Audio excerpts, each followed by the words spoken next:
Welcome to the Homeschool Together podcast.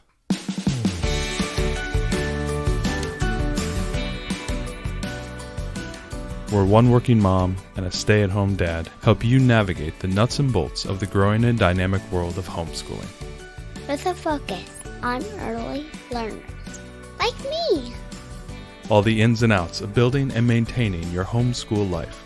Homeschool. Find out tips and tricks to make things like this easier. I'm reading. And ultimately, enjoy educating your kids. And what's that last thing? Have fun together. Did I do good, Daddy? Yeah, you did, sweetie. Good job. Hello and welcome back to Homeschool Together, you wonderful parents out there. We hope you guys are having a great kind of end to spring and getting ready for your summer holidays and travel and camps and all the fun things you guys might be gearing up for, as well as the new homeschool year that may be coming up in the fall for a lot of you first-time homeschoolers. If you have a chance, head down into our show notes and you'll see links to our YouTube channel, which we are doing a bunch of reviews, and our vlog and our podcast can be found there as well as our new website. If you're looking for curriculum, we are adding new curriculum to our curriculum resource guide, and you can go ahead and find that down below as well. Today we're talking about cable. That's not cable anymore. Ariel, we used to have cable. We spent like $150 a month for it. And then we said, no, I'm not going to do it anymore. I don't want ads. I'm going to cut the cord. And now, 25 years later, we have all these streaming services, and now they're throwing ads at us, and I'm spending $150 a month. So how can we use this? How can we use this boomerang of history? I love your hyperbole. Yeah? It was never $150 a month. It's not $150 a month now, and it has not been 25 years. It hasn't been that long, has it? I love how it felt to you like it was $150, and it feels like it's been 25 years. Would you like to retract that statement? Homeschooling has a little bit of the Einsteinian time dilation element to it, so I'll give you that one. Well, at this point, streaming is everywhere. Very few folks have cable or satellite, and so we have Netflix and Amazon Prime and YouTube and Disney Plus and Hulu, and we've got all these different services, and it's Tubi. You have Tubi. Well, there's all kinds of different. There's PBS. There's a bunch of things, right? And we know that there's a lot of great educational content on these different services, but how do we really use that other than kind of plopping down in the front of it and just watching and saying like, oh, cool, let's check out this documentary on Machu Picchu. I don't know, let's watch it. Having so much stuff on demand. Like if you think about it, what it would have been like maybe 15 years ago or 25 years ago, when it was back in cable, it was just reruns of Ancient Aliens on History Channel. And you're like, Ancient Aliens isn't even that old. I'm here to watch World War II documentaries, and I'm getting Ancient Aliens. What the heck's going on? Well, I feel like we just have so many choices. Yeah, it can be kind of overwhelming. And how do we use that? How much media do we use? How do we integrate it with our curriculum? We thought it would be good to start here. We're going to actually do a series of episodes where we're going to talk about each of the streaming services and our favorite educational content on those services. So definitely stay tuned for those episodes coming out in the coming weeks, because I started this out with like, hey, let's talk about all the educational shows. And there was just so much. I was like, okay, we have to break those into separate episodes. And then I was like, well, we got to talk about like how we integrate it. And I was like, oh, we got to break that into a separate episode. So now it's a series because it was episode 67. We talked about using your Roku and streaming services kind of in general. That's how many episodes ago. And now we're at this episode 21 years ago. This is episode like 381. So we've come a long way. We have more streaming platforms than we had then. We have better microphones. There's a lot of things. We're older, we're wiser. But anyway, we thought we would talk about this, and we know that this is something that, how do we incorporate media into our homeschool is something that we're all kind of concerned with. Doing it in a thoughtful way and not, plop ourselves on the couch way. We wanted to kind of get into that today. Well, I think the first thing that a lot of us have is that we're planning things. We're looking forward to our next curriculum. We're planning? What? It's like you see me. I know, I see you. And a lot of us are, we get recommendations. We're on the Facebook groups. People say, hey, go use this thing or go watch this thing. Yeah. And you don't need it right now. I don't need that documentary on Greece right now, but I know I'm doing ancient. Right. And I don't want to ancient- forget about it. Yeah, exactly. I mean, what just happened to us, right? We got done with, what was it, Rome? And we realized, like, after we finished, there was this entire docuseries on Disney Plus about it that we just, for some reason, didn't know about. Yep. I was like, well, that was silly. And you're right. If you're on the Facebook groups, you'll see somebody who says, like, oh, this was a great documentary. Or can anybody recommend great documentaries on blah, blah, blah? And people will list all these great ones. And you're like, well, I don't need that right now. So this is where we love to make lists. So you can make that list in Trello or Notion if that's what you plan in, or you can make it in Google Docs. You could make it in Google Sheets. What I like to do is make that list somewhere where I can include a link to it and that I have it on my phone, because if you have a Roku or otherwise smart TV, then I can just cast my phone. I can Apple Play my phone. You can do Apple Play, or you can actually just cast like the YouTube or like Netflix or Disney Plus or whatever it might be. So yeah, depending on what I'm in, I want to be able to sit down with my phone and click on it and it to come up. But you can make the list however you want. But I basically started lists for different topics. So there's history and science, and it's just things I want to remember. So when we hear about things, my best advice, because there's just so much content out there, is if you see something that's really neat, hear about something, just jot it down and start making lists by subject so that you can quickly find, like, oh yeah, I remember that there were some things here. That's what I do. I do that with books as well. Just, as we were talking about list making, I love lists. I do that with books as well. So or art projects, I have basically lists of all kinds of different subjects, and I just throw things in there whenever I hear about them so that I don't forget about them later. No, it's a great way to kind of organize your thoughts. I like it because a lot of us have our phones with us all the time. And if we go ahead and just jot that down and we use our phones to help, not just curate that content, but also to cast it up to, it becomes kind of like an epicenter of, logging that data, whatever that might be. I like this idea of listing things. I do it as well. I create playlists for basketball drills and things that I know I'm going to need next year, or, if I'm doing something special with my daughter, she wants to learn something special, I'll go and build a quick playlist in YouTube of videos that match that thing and say, okay, next week or in a month or 2 months from now, I'll go ahead and know that information. I've done that research right now, and I can just pull it right up and be ready to go, as opposed to just kind of going, well, like, golly gee whiz, what should we study right now? Yeah, that type of thing. So if you're doing this ahead of time, you're going to save a lot of time in that moment when you actually have to sit down and, okay, we're going to start learning X, Y, or Z. What's nice is if you start these lists, and I don't think of them in terms of like, oh, that's something I know I'm going to study in Build Your Library next year. I just really write down anything that's interesting. I just take that note.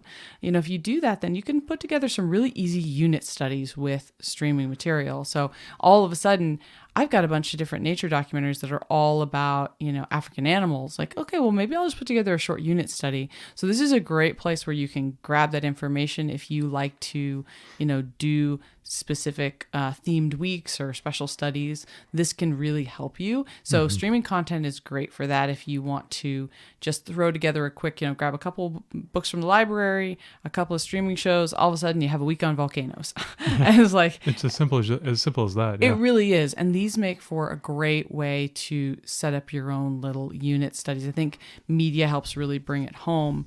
And you can base a whole unit study around a really great documentary or documentary series, especially if it's a series and it's like, 5 episodes or something, and they're each an hour long. That can anchor each of your days. Like there's our planet, I think what it was. And it's like, each one is a different biome, and there's like 7 episodes. Like that could be 7 different days where each day you kind of dive into a biome. Like, how cool is that? Yeah, exactly.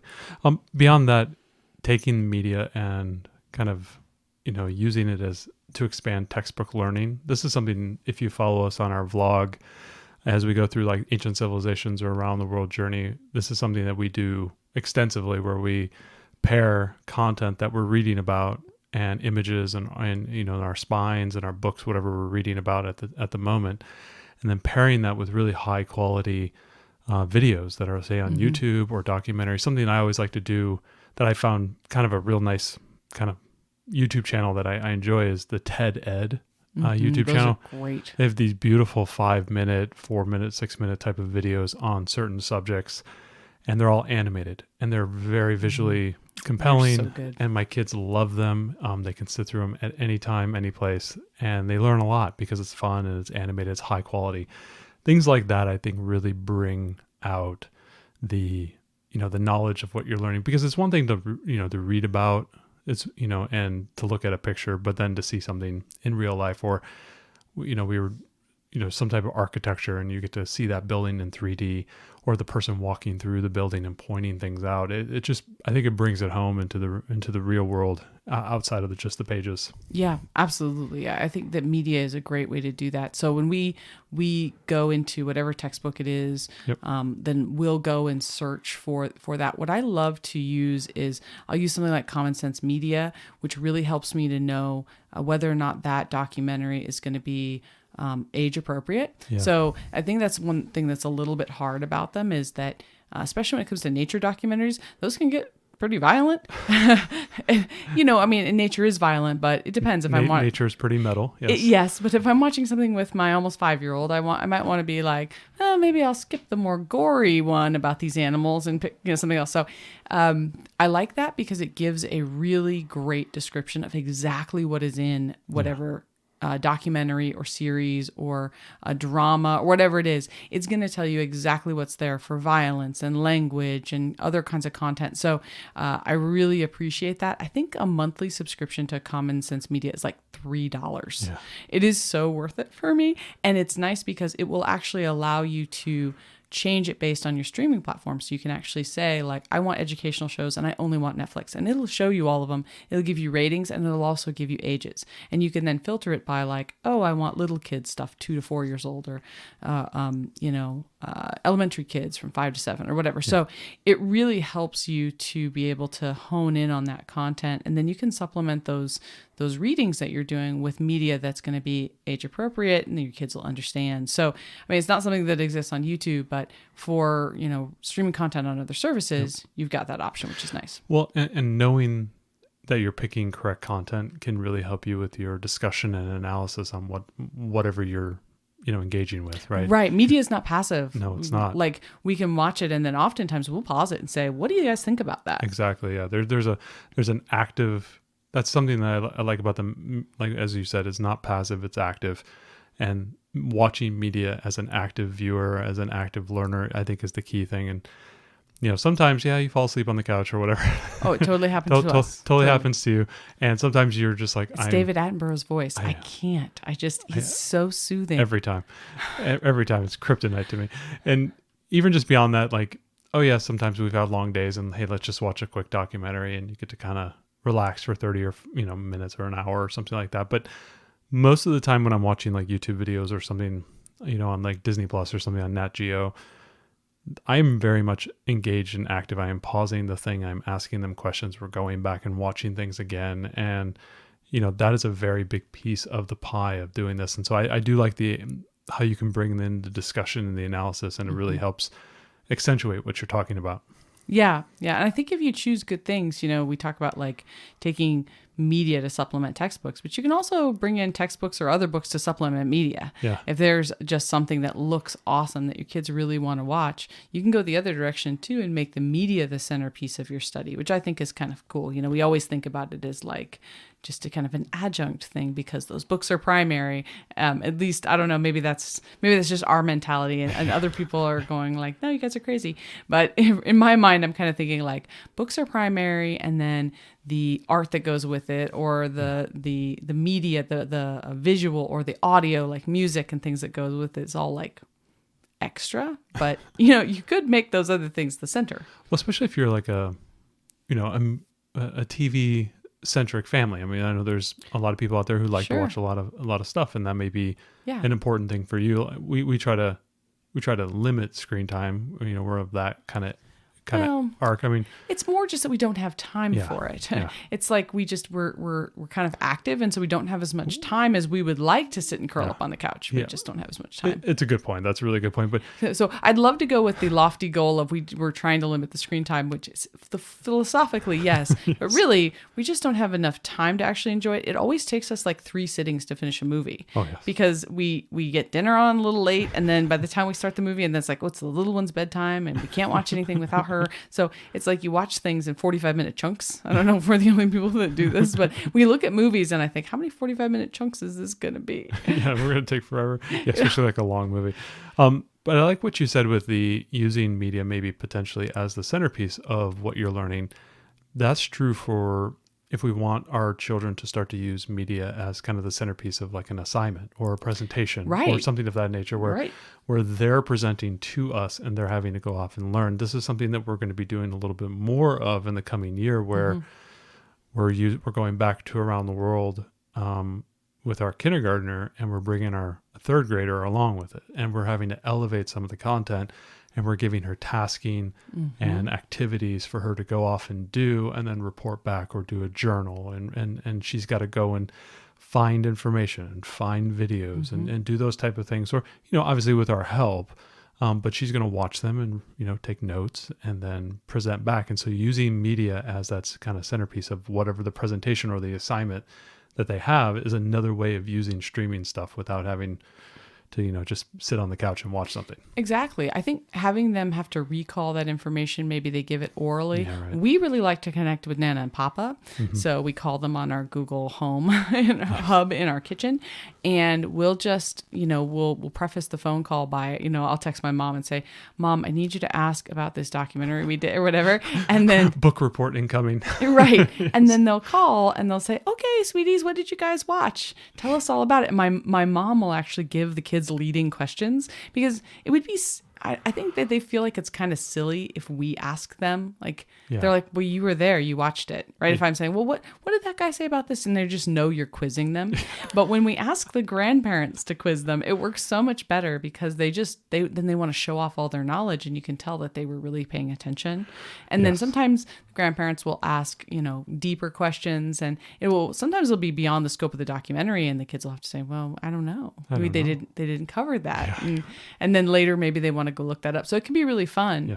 You can also do art off of something that you watch, or some other kind of like project where you make something. One of the things I really liked about Blossom and Roots early years volume 2 was that we would study an artist, and then we would do an art project in the same usually the same colors, not the same style necessarily. It was tough. I mean, a lot of times the art was well above what a kindergartner or a preschooler can do. So you're just trying to make the same strokes and same colors. Like if you're doing a Van Gogh and you're watching Starry Night, okay, you're going to use blues and yellows and make your own type of thing.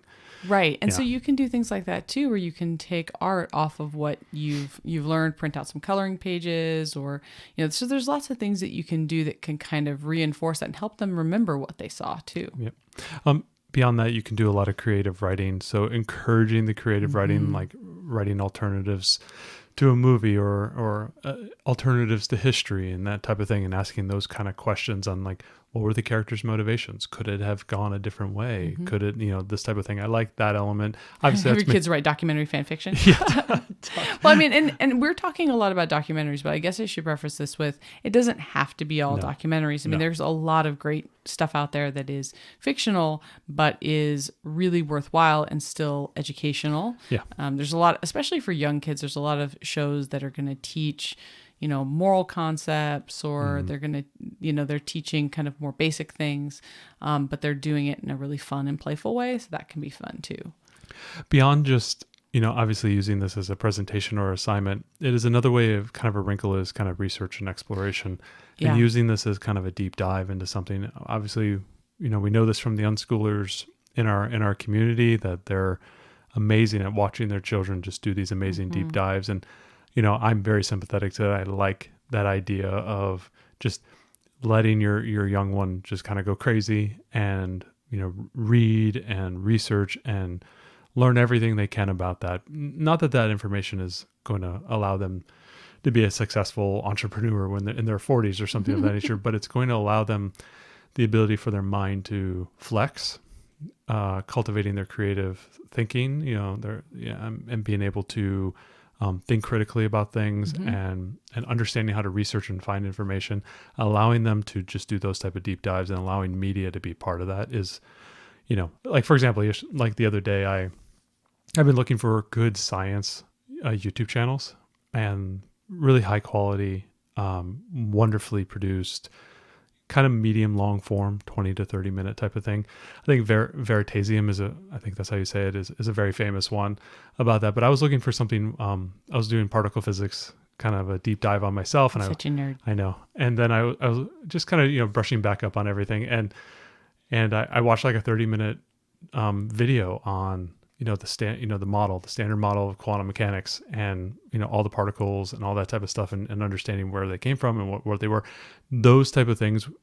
I'm even doing that as an adult, and I want to cultivate that in my younger ones. So, I can really see them say, okay, like right now our daughter has this big kick on survival. Oh yeah, she's all about survivalism. Survivalism because she stuff. was watching Last Kids on Earth on Netflix and Bear Grylls on Netflix, and she was all about those. And she's really, and we just got back from Girl Scout camp, and she's all about like, how do I start a fire? How would I survive? What would I do? And she's had this rolling daydream of what happens, Dad, if all the parents were taken away to Antarctica and us kids were left, and just for 2 weeks. And it wasn't Lord of the Flies. They actually like formed a society, and they had to run and they had to function. And how would she make sure everyone was fed and they were taken care of, and all these things? She's got like all these. But she's running through this kind of deep, funny. And so I'm starting to leverage that thing, and we're doing some survival stuff now in between ancient civilizations and when we do the around the world journey. I have a few weeks as Ariel's doing the planning. And so I'm doing some survival stuff. And this week we're like, okay, let's learn how to start fires with a ferro rod, and build a fire kit, and you can build a small little bug out bag. And you watched videos on YouTube that could help you. Coal Cracker Bushcraft was the guy. He's been helping us out a bunch. So it is great for deep dives, and especially as our kids get older, we could assign them something. I think that one thing to remember is a lot of the documentaries are not going to be found on the kids' profiles for these services. So you will have to accompany your kiddos into the regular adult section to be able to find those. So just, keep that in mind. Another good reason, I guess, to have them linked in a document so that it will go directly there and there's no browsing.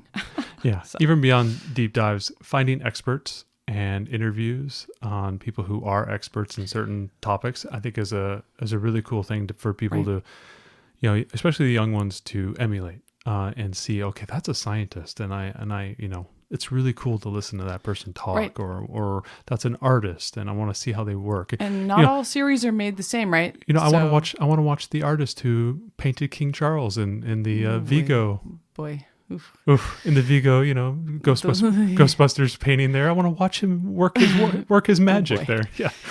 Those choices were made. Yeah.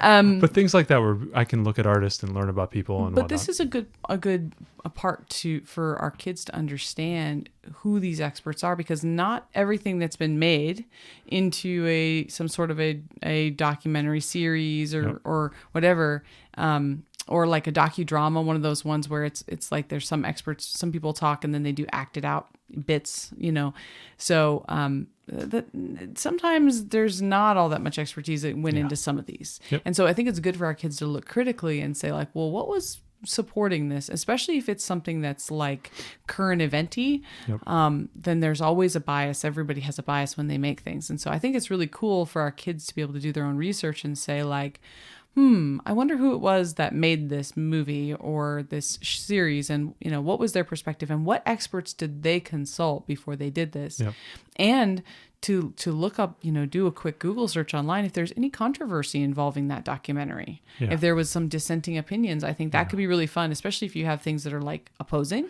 Talking about how that would be very cool to watch. How truth can be framed, in narratives, I think is a skill that a lot of us kind of just have intuited as we have moved up through the internet age and the social media age. We've learned to be very skeptical in a lot of things we see and read. Give it the I always say give it the 48-hour treatment. And I think we have learned that, and that's a skill we have to impart on our children as they watch media, right? You watch a documentary and go, oh my God, this thing is going to explode or this is terrible and everything. And you can realize, oh, well, maybe not. Maybe it's not as serious as you think it is, or there's opposing views and things of that nature. So I think it's really important to get those skills into your children, especially through, watching documentaries. It's going to be could be a thing. It right? absolutely could. Yeah, absolutely. Next thing would be like kind of cultural and language learning. I really like this idea of, I remember when I was taking German in college, our teacher would have us watch the news in German. And because it's always in most media and everything is kind of at that 6th grade level is that they report at that level of language that they're using, and using, other foreign language stuff to learn, especially with languages, I think is a great idea. Right. Not only do some of these streaming services have shows that are actually natively in other languages, but you can get them dubbed and then have English subtitles on, which is great because your kids get to practice. You're learning Spanish. How soon do you start watching telenovelas? I don't know. My Spanish is not that good. One day it is, and I'm going to walk in and I'm going to be like fascinated. You're going to be looking at me and go, Bridgerton, 6 months away. I've got to do something. I will neither confirm nor deny that I am wearing a Lady Whistledown shirt right now. Okay. Not lying. So, so the language learning, it's a great opportunity. You can you can dub it different languages, or you can subtitle it in those other languages too. So depending on what level your student's at, if you want to just have something on in the background, you can turn on, kids like preschool channel stuff and turn it on into Spanish or whatever it is you're studying. Let it even just play in the background so that your kids are hearing that kind of language going on is another great idea. Also, choosing films in foreign language, I think you can get very immersed in those cultures, especially when they're produced in those countries.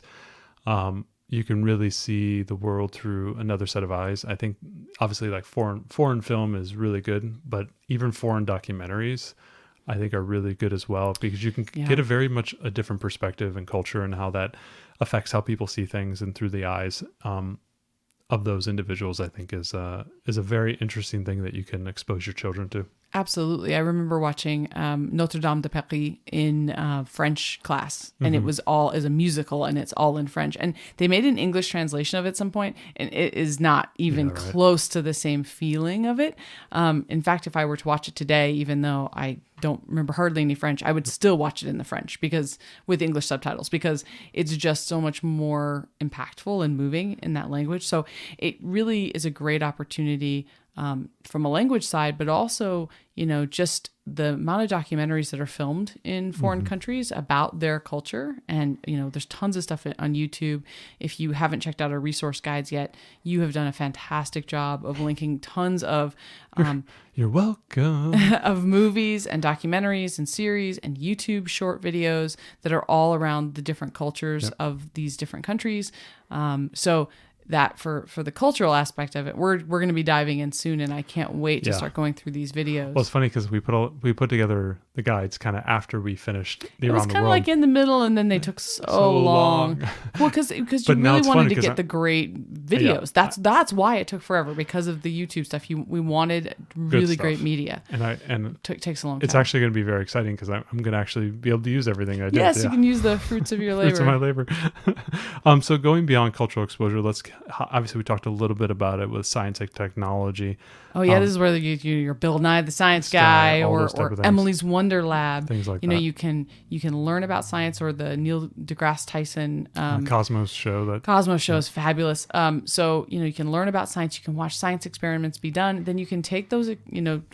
Research beforehand, so you make sure you have the stuff on hand. But you can watch an experiment and then do the experiment with your kids. So kind of bring that back into, we have a hard time consistently doing science, and I think that doing something like this where we could watch Emily's Wonder Lab and then do it would really bring that home, I think. Yeah, and then bringing that technology in action. It's almost kind of thinking about, we had some friends who loved Mythbusters, and they watched every episode of Mythbusters, and really just bringing that technology home, I think is a big one. And just maybe if you're not doing a regular, science curriculum, maybe you have a couple shows that you subscribe to on YouTube that when a new episode comes out every every other week or every week you're watching that video and you're just getting that science exposure and getting kids interested in science, maybe even just through that kind of passive consumption of media, of good media.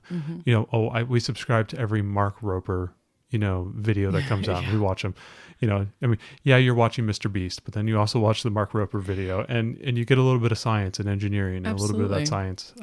It's a great way to, when you're talking about science and technology, it's a great way to explore different careers, things that our kids might not otherwise get exposed to. Obviously, they're exposed to the people we see every day in our lives. They're exposed to doctors and, other things like that. But, how often are they exposed to like a biochemist? So it's a cool opportunity to watch these, or somebody who works for a museum and the different types of restoration projects and things. I remember our daughter going, wow, that's a job. Like I didn't even know. So it's really horizon expanding to watch some of these shows. Yeah. Especially I love that idea of kind of scoping out other careers. Absolutely. Through that. Yeah. Like day in the life of an engineer, day in the life of a programmer, day in the life of a historian or a teacher. Those are great videos to watch. I agree with you. I think that's really cool. Moving on to like maybe more of a historical, we can do kind of a historical perspectives. We can use media, especially when it's period piece media, whether it's fiction and literature, maybe film, or if it's documentaries or TV shows that are kind of period pieces, kind of like we just finished watching the Shogun series. Right. And that was really, really cool. I think the hard thing is, there's two main problems with historical stuff if it's not documentary based, is that it tends to be very adult if it's been made now. Yeah, like Napoleon documentary that came out with Ridley Scott, right? Yeah, the movie, not documentary. The movie, yeah. Yeah, so it's either new historical dramas are either too adult or horribly inaccurate. Or both. Right, or both. And so if you go with a historical drama that's too new, it's often inappropriate. If you go with one that's too old, it's often wildly inaccurate. So there are exceptions to those rules. I'm not saying, but I mean, in general, those are the things, the gotchas to watch out for when you're looking for historical dramas. I remember we watched, what was it? The Iron Lady. Yeah, we did, yeah. And of course, Meryl Streep was wonderful in that, portraying Margaret Thatcher.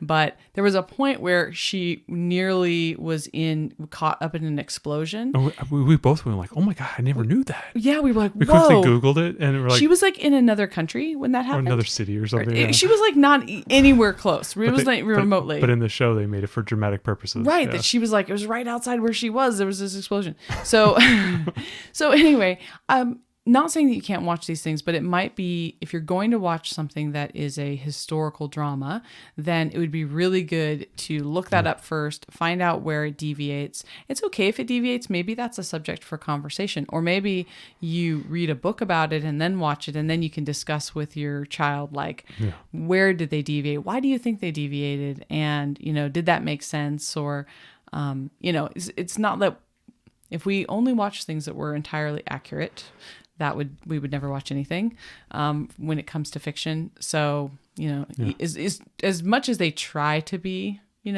true to whatever, it's just filled with inaccuracies. But that can be a cool subject for conversation. So don't throw out the baby with the bathwater. Just be aware, adult content, inaccuracies. They can't all be Ken Burns documentaries, right? On PBS. yeah, they can't. They can't all be there.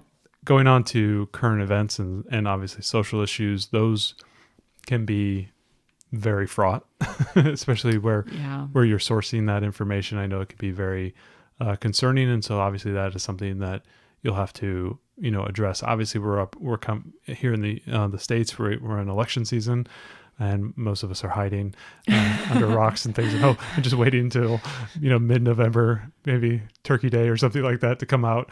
We're in the throes of that. So obviously, with our third grader, this is going to be something that she's going to hear people talk about. Mm-hmm. She's going to see debates on TV, and she's going to hear about, every year we do our mail-in balloting here in Washington, and we always try to include her in that process, and we read about all the candidates and everything, and just so she can kind of have that experience of what it's like and how we make the decision, how democracy plays out in all its messy, incarnations. And it's a very interesting time to allow people to, have our children be part of that. And this is, I think one of those skills that we all know about, as adults, that we're like, oh my gosh, we got to prepare our children on how to navigate this media world that we're in, kind of going from the old media to this kind of new media landscape where there's a lot of different people and a lot of different sources. And how do we, approach that, and how do we incorporate that media into our homeschooling? If obviously talking about historical issues is almost an easier thing to do, because it's all kind of settled, and there's, I don't know. There's still some debates. Yeah. For the most, I think the further you go back, it's a little bit more easy. Stuff that's all within lifetimes is a little bit more challenging because there's different opinions and stuff. But obviously incorporating media that's topical and timely is, I think, always very concerning. So that's obviously something we'll all have to think about. I don't know if we're going to let her watch the news yet. Yeah. Well, I think it could be interesting to try to find something in the news and then show how it's portrayed on different media sources, like the same event or whatever it was, and just show how who are they covering, what are they covering, how are they covering, like how did they spin it, right? Because all the different news media outlets are going to present things differently, and I think that could be something really worthwhile to doing show side by side. To show just how much differently the same event can be portrayed. Could be really neat. But yeah, you do have to be a little bit careful, and especially when it comes to social issues documentaries, there's some there's a lot of bias happening in some of those. And so I think that it's really best to look up those type of documentaries before you just go ahead and watch them, because it's really good to know like who funded that documentary and who wrote it and what's their history been, because I know we've watched some in the past where we were like, wow, that was mind-blowing, like in our 20s, and then later we were like, oh, we wish we'd have known it was that guy or whatever, or this person who was funded by this company. And it's like, so I think you have to really do your homework and do the homework with your kids. I think this is a great opportunity to help them find a way to do thoughtful research. Well, and engaging in that debate and that critical thinking, I think, is that skill that we're trying to get out of them. And exactly. And engaging with them in that process and showing them how you say, okay, I got this article and I read this thing. Now I'm going to go over to these other 5 sources and pull similar articles and read, it might take me 20 minutes to understand this thing. And, we can show them how we, make those, go through that learning process and filtering through the data and maybe trying to find an expert and watch a quick video online and then cross-reference that over here. And it's like, it can be really dizzying to get at the truth. And I know a lot of us just want to say, oh yeah, I read that article and that's the truth. And it's hard because we got to go and try to find other sources and things of that nature. And I think engaging in that debate and that social understanding and that critical thinking is a hard thing. And I think pulling them through and using topics they might be interested in, like for example, our daughter is a Girl Scout and she's all about cookies, and she gets really upset when Safeway moves in on her. And they have like the knockoff Girl Scout knockoff Girl Scout cookies. And, we can maybe point out and be like, hey, look, shrinkflation's happening and everything. And she goes, what's shrinkflation? And then maybe you can go through the whole process of like showing her how, as things get how more, the Tillamook ice cream used to be bigger. Yeah, we can, we don't have to talk about certain political things. We can just talk about how the Tillamook ice cream shrank and how it was a sad, sad day. I remember coming back from the store and be like, would you believe what Safeway did? It was 36 ounces and now it's 28 and it's like, the same price. I was like, what happened? And then I went to the next store. I was like, I'm going to Fred Meyer. This is Safeway can't get away with this. I was so convinced it was the store. I don't know why I thought that. Of course, I just thought the store had done it to us, but no. But like something like that is a great way to kind of elucidate some economics topics that are more topical and current. And there's some amazing current event documentaries. Amazing. What's been the channel that you've been watching that you've really enjoyed? I think it's been I've been watching the Wall Street Journal channel on YouTube, and they have these amazing mini documentaries about like business 10 minutes, concepts. 12 minutes. Yeah, they're real short, but I'm in my MBA right now, and they have just some really amazing dives into companies and how they're like, they did this really great one on the shipping wars between Amazon and Walmart and what was the other one? and Target, Yeah. and like how they're building their different warehouses, fulfillment centers, and how they're moving goods around. And the logistics. And, you were the geeking out on, logistics, and there was grocery delivery. I watched one on that. Oh yeah, I was totally geeking out on the whole thing, right? Because it's kind of like behind the scenes, but they do a wonderful job with their videos. Yeah. So if you find good channels that you like, there's definitely lots of current event stuff that is super fascinating, especially if you have, those upper elementary to middle school and high school kids. Our daughter, who's going into third grade, doesn't know why I am so intensely interested in this channel. So I think you have to have a little bit older learner, but definitely there's lots of great content. We've already alluded to it a number of times, but obviously arts and literature is a whole thing you can dive into with like the Masterpiece Classics or whatever things on like PBS that take classic literature and make but so many 6-hour movie out of it. So many films have been made, and there was a long run there, like God, it was almost like 20 years, like the 90s and early 2000s, when every time they made a movie out of a book or a famous piece of literature or something, it was always different. Like they always changed it. Like, why did you do that? Why didn't you just make the book? And I feel like nowadays, maybe not always true, but they're being more faithful to books now. Well, because everybody knows, and everyone's going to call them out online right away when they deviate. So I think they're doing a better job. But just like for example, we had our husband-wife book club, and we said, okay, we have tried to read The Wheel of Time 1,000,000 times. Yes. And you always get about 10 pages in and you're like, I'm out of here. Right. So we decided, because Amazon's show was coming out, and we said, oh gosh, they're going to probably we got to read this book. And we read the book. We got all the way through. We said, hey, it's not that bad. It was really good. And then we started watching the show, and I'm like, what is this? This is not the same. This is not the book. Right. This is terrible. As what is it? Brandon Sanderson said, he goes, it's a different turning of the wheel. Yeah. Let's turn the wheel back and do this again. But that's, I think, more the anomaly now. I think when they try to make movies, they try to stay very faithful. They are. And they're using a lot of that source material. My Father's Dragon came out this last year on Netflix. Wild Robots coming out this year. Mm-hmm. I mean, those are just some beloved children's books. But, you can find all kinds of literature and then go and watch the movie that was made, assuming the movie's good. I kind of like to look up the movie in advance before we read the book. Not that we won't read the book, but just before promising my kid that we're going to tie in this book. Like, I would never say, like, let's read Aragon and there's a great movie, because the movie is terrible. But right? they're going to remake it, right? Yeah, and I'm thankful for that. Percy Jackson's another one. That's right? a great example. Where like I didn't want to say, oh, there was a movie for this. I was just like, hey, this is just a good book, But then they came out with a show, and it's like, okay, the show was really good. So the funny thing is, she watched the show and then she watched the movie. Mm-hmm. And she's like, the movie was really good. And I'm like, was it the same? She goes, no, but it was good. Yeah, no, like, it was terrible. Okay. Yeah, I know. Yeah. So anyway, and that's a really fun thing to discuss, because there was times, it was funny when we were watching the Percy Jackson show, there was times where she was like shaking her head. I'm like, what's wrong? She's like, this is not how it was in the book. And we pause it and say, why do you think they made that choice? Yeah.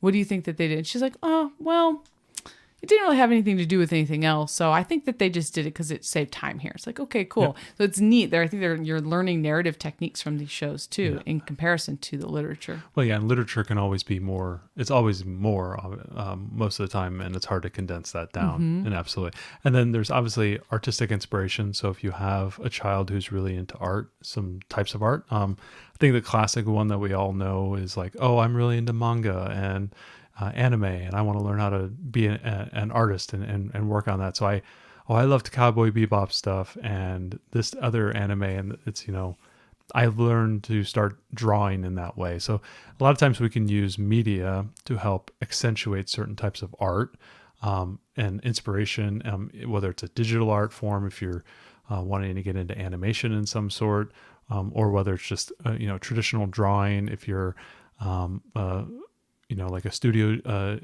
Ghibli inspiring artist, and you want to make kind of that fun, playful art style, you can use media to help move you in that direction.